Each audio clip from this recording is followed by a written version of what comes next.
স্বাধীনতা সংগ্রামে ঝাঁপিয়ে পড়ল ছাত্র যৌবন। অনেক তাজা প্রাণের বলিদান করল। দলে দলে কারাবরণ করলেন বহু বিদ্রোহী। বিদ্রোহী কবি লিখলেন শিকল ভাঙার গান।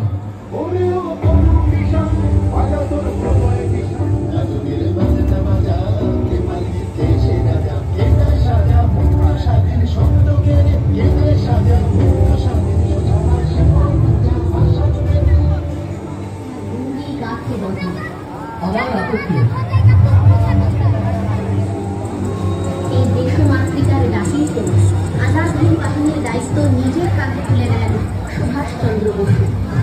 1943 সালের জুলাই মাসে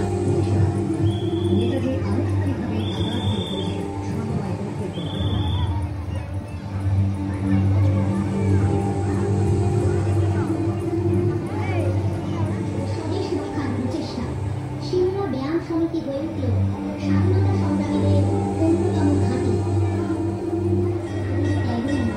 আজ আমরা উদযাপন করি মুক্তির এই উৎসব।